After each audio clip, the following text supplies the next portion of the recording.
Namaskar, once again welcome to my channel MK Amlasa. Today I am going to teach you active and passive voice. It is one of the most important topics in English grammar. Let's start the topic. Active and passive voice. Pradeep buys a gift for his friend. First sentence से प्रदीप से ए subject से, बाइस a verb से, ए gift से ए object से, for his friend other words. Second number, Sonia will love Menka. Sonia ए सब्जेक्ट से, will हेल्पिंग वर्ब से, लव मेन वर्ब से, मेनका ए ऑब्जेक्ट છે. તો ફર્સ્ટ સેન્ટેન્સ અને સેકન્ડ જે સેન્ટેન્સની વાત કરીએ તો જે ઓબ્જેક્ટ, એમાં ઓબ્જેક્ટની વાત કરીએ તો ઓબ્જેક્ટ એ બે પ્રકારના હોય છે.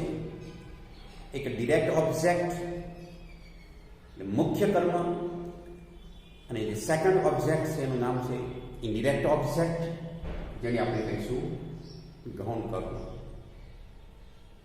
તો અહીંયા વોટ વડે પ્રશ્ન પૂછવાથી આપણને જે જવાબ મળશે એ આપણને જે ઓબ્જેક્ટ પ્રાપ્ત થાય એ હંમેશા ડિરેક્ટ ઓબ્જેક્ટ હશે, કે જે નિર્જીવ હોય છે, નોન લિવિંગ. એ જ પ્રમાણે સેન્ટેન્સમાં આપણે ક્રિયાપદને હુમ વડે પ્રશ્ન પૂછીએ તો જે ઓબ્જેક્ટ મળશે એ આપણને ઇનડિરેક્ટ ઓબ્જેક્ટ પ્રાપ્ત થશે. અને એ જે હોય છે સજીવ એટલે કે લિવિંગ હોય છે. તો આ બે પ્રકારના ઓબ્જેક્ટ્સ આપણે યાદ રાખવાના છે. તો ફર્સ્ટ જે વાક્ય છે એમાં જે ગિફ્ટ છે, તો બાય ક્રિયાપદને વોટ વડે પ્રશ્ન આપણે પૂછીએ એના ઓબ્જેક્ટ તરીકે આપણને શું મળશે? એક ગિફ્ટ મળશે, જે ડિરેક્ટ ઓબ્જેક્ટ છે, નિર્જીવ છે. Second number, Sonia will love Menka. તો અહીંયા લવને આપણે હુમ વડે પ્રશ્ન પૂછીએ તો આપણને જવાબ શું મળશે? મેનકા. એ આપણને ઇનડિરેક્ટ ઓબ્જેક્ટ પ્રાપ્ત થશે, કે જે લિવિંગ છે. હવે ખાસ એક મહત્વની વાત યાદ રાખવાની છે કે આ બાબત છે, જ્યારે સેન્ટેન્સમાં એક જ કર્મ હોય ત્યારે એ ઓબ્જેક્ટ છે એ હંમેશા ડિરેક્ટ ઓબ્જેક્ટ ગણવામાં આવે છે. પછી ભલેને વાક્યમાં એ ઇનડિરેક્ટ ઓબ્જેક્ટ હોય કે ડિરેક્ટ ઓબ્જેક્ટ હોય. શોર્ટમાં, ઇન શોર્ટ, વાક્યમાં એક જ કર્મ હોય, ડિરેક્ટ હોય યા ઇનડિરેક્ટ હોય, એ હંમેશા એને આપણે હંમેશા એ ડિરેક્ટ ઓબ્જેક્ટ તરીકે ગણીશું. એક્ઝામની અંદર જે વિદ્યાર્થીઓ આપવાના છે, એક્ઝામ પરીક્ષા કોમ્પિટિટિવ, એમાં વિકલ્પ છે ABCD. એમાં આ જે ગિફ્ટ છે અંડરલાઈન હોય, ઓપ્શન હોય verb, noun, indirect object, direct object. તો આપણે જો નિયમ પ્રમાણે જો વાત કરીએ તો વોટ વડે પ્રશ્ન પૂછવાથી જે જવાબ મળે એ ડિરેક્ટ ઓબ્જેક્ટ, અને કોને વડે પ્રશ્ન પૂછવાથી મળશે ઇનડિરેક્ટ ઓબ્જેક્ટ. પરંતુ વાક્યમાં એક જ ઓબ્જેક્ટ હોવાને કારણે આપણે એને ડિરેક્ટ ઓબ્જેક્ટ કહીશું. Sonia will love Menka. આ સેકન્ડ નંબરનું જે વાક્ય છે એમાં પણ મેનકા છે એ એક જ ઓબ્જેક્ટ છે. તો આપણે અહીંયા જે મેનકા છે એને આપણે ડિરેક્ટ ઓબ્જેક્ટ ગણીશું. તો ઓપ્શન ABCD વિદ્યાર્થીઓ જે કોમ્પિટિટિવ એક્ઝામ માટે આ એક મહત્વની વાત છે, એક ઇમ્પોર્ટન્ટ પોઈન્ટ છે, આ નોંધવા જેવું. એટલે કે વાક્યમાં બે કર્મ પણ હોઈ શકે. તો આપણે હવે જે ફર્સ્ટ સેન્ટેન્સ ત્યાં એક્ટિવ વોઇસમાં ને આપણે પેસિવ વોઇસમાં ફેરવીએ તો જે ઓબ્જેક્ટ છે એને આપણે કર્તાની જગ્યાએ લાવીશું. પ્રદીપ બાઈઝ એ ગિફ્ટ. અહીંયા જે ઓબ્જેક્ટ છે એ ગિફ્ટ એ આપણે લાવી દઈશું આગળ. એ ગિફ્ટ. તો જે ઓબ્જેક્ટ છે એ સબ્જેક્ટ બની, એટલે કર્મને જે કર્મ છે એ કર્તાની જગ્યાએ આવી ગયું. એટલે નવો જે સબ્જેક્ટ છે ગિફ્ટ આવ્યો. હવે એની જોડે ટુ બીનું યોગ્ય માં સહાયકારક ક્રિયાપદ, જે કાળ હોય એ જ કાળનું ટુ બીનું યોગ્ય રૂપ નવા કર્તા જોડે બંધ બેસતું આવે તે મૂકવાનું છે. તો અહીંયા આ સિમ્પલ પ્રેઝન્ટ ટેન્સ છે, ફર્સ્ટ ફોર્મ છે, મૂળ ક્રિયાપદ છે, વર્તમાન કાળ છે, સિમ્પલ પ્રેઝન્ટ ટેન્સ. તો અહીંયા આપણે જે ક્રિયાપદ મૂકવા સહાયકારક ક્રિયાપદ મૂકવાનું છે ટુ બીનું રૂપ એ આપણે એમ, ઇઝ, આર ત્રણમાંથી શું મૂકીશું? અહીંયા ઇઝ મૂકીશું. એ ગિફ્ટ ઇઝ.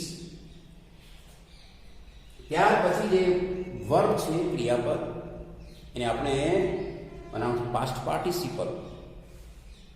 એના લીધે થર્ડ ફોર્મ પાસ્ટ પાર્ટિસિપલ. તો બાય શેનું આપણે કહીશું? Bought. BOUGHT bought. A gift is bought. ત્યાર પછી જે સબ્જેક્ટ છે એને આપણે લઈ જવાનો છે કર્મની જગ્યાએ. તો જે સબ્જેક્ટ છે એની આગળ આપણે મૂકવાનું છે પ્રેપોઝિશન એ બાય. દરેક પ્રકારના પેસિવ વોઇસમાં બાય આવી ના શકે. બાય આવે, ટુ આવે, એટ આવે, એ આપણે આગળ જોઈશું. તો a gift is bought by Pradeep. A gift is bought by Pradeep. અન્ય જે વર્ડ છે એ આપણે એમાં જોઈ લઈશું. ઓરિસ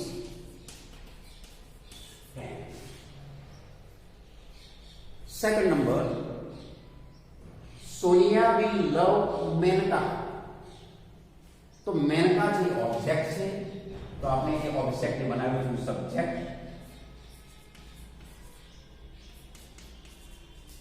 આ જે છે સિમ્પલ ફ્યુચર ટેન્સ છે. તો સિમ્પલ ફ્યુચર ટેન્સમાં વિલ બી અને શેલ બી. તો આપણે અહીંયા મૂકીશું વિલ બી. કરતા આઈ બી જોડે શેલ આવે. અન્ય પહેલા જોડે આપણે વિલનો ઉપયોગ કરીએ છીએ. સામાન્ય રીતે ત્યારે વિલનો પ્રયોગ વધારે ફેમસ છે. તો Maneka will be loved. Loved. Subject છે સોનિયા. यहाँ पे by સોનિયા.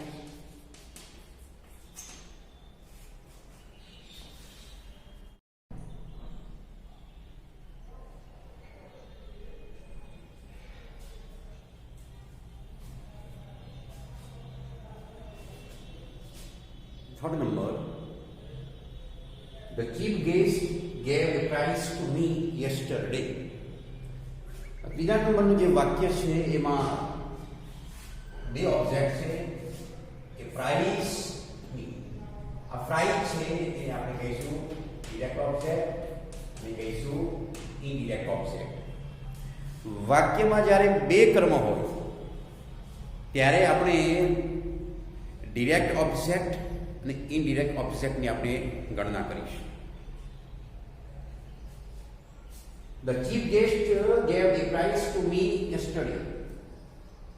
તો બે કર્મ હોવાને કારણે અહીંયા બે વાક્યો બનશે. આપણે ફર્સ્ટ લઈએ છીએ એ પ્રાઇઝ, એક ઓબ્જેક્ટ. એ પ્રાઇઝ ઓબ્જેક્ટ છે, સબ્જેક્ટ બની ગયું. ગેવ એ સિમ્પલ પાસ્ટ ટેન્સ છે. તો આ નવા કર્તા જોડે સિમ્પલ પાસ્ટ ટેન્સના જે રૂપો છે વોઝ અને વેર, એમાંથી આપણે આ સબ્જેક્ટ છે સિંગ્યુલર છે, એકવચન છે, માટે આપણે મૂકીશું વોઝ, એ પ્રાઇઝ વોઝ. ત્યાર પછી આ જે હેવ ક્રિયાપદ છે એની થર્ડ ફોર્મ છે પાસ્ટ પાર્ટિસિપલ, આપણે કહીશું given. A prize was given. હવે જે આ સબ્જેક્ટ છે એ આપણે પછી મૂકીશું, પણ જે સેકન્ડ જે ઓબ્જેક્ટ છે, બે કર્મમાં જે બીજું જે ઓબ્જેક્ટ જે વધ્યું છે એ આપણે આ ક્રિયાપદની બાજુમાં મૂકીશું. આ પ્રાઇઝ છે એને આપણે કર્તા બનાવ્યો. આ જે સેકન્ડ જે ઓબ્જેક્ટ છે મી, એ ડિરેક્ટ ઓબ્જેક્ટ, એ ક્રિયાપદની બિલકુલ બાજુમાં એની આગળ આપણે પુનઃ પ્રયોગ કરીશું, ટુ મી. આ જે બીજું જે ઓબ્જેક્ટ છે એમાં કોઈ ફેરફાર નહીં કરીએ, જે છે એ પ્રમાણે એમને મૂકી દેવાનું છે, એની આગળ ટુ નો પ્રયોગ થાય. A prize was given to me.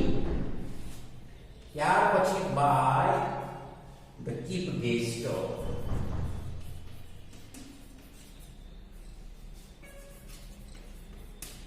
yesterday.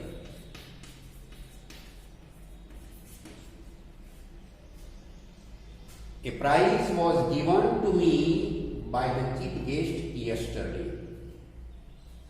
હવે સેકન્ડ નંબરનું જે વાક્ય બનાવવાનું છે, હવે આપણે લેવાનું છે ઓબ્જેક્ટ મી. તો મી જે ઓબ્જેક્ટ છે એ કરતા બનશે આઈ.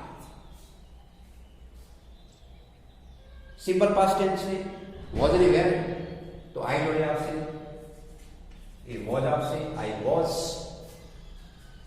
થર્ડ ફોર્મ છે ગિવન, આઈ વોઝ ગિવન. હમણાં મેં જે વાત કરી કે જે બીજું ઓબ્જેક્ટ છે, અહીંયા આપણે મેં અહીંયા લીધું કરતા તરીકે. હવે જે ઓબ્જેક્ટ વધ્યું ડિરેક્ટ ઓબ્જેક્ટ, એ ડિરેક્ટ ઓબ્જેક્ટ એ ક્રિયાપદની બાજુમાં આપણે જે મૂકવાનું છે અહીંયા મૂકીએ પ્રાઇઝ.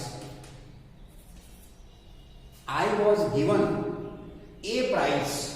ત્યાર પછી જે સબ્જેક્ટ બનશે ઓબ્જેક્ટ, ની આગળ આપણે બાય નો કરીએ, બાય ધ ચીફ ગેસ્ટ.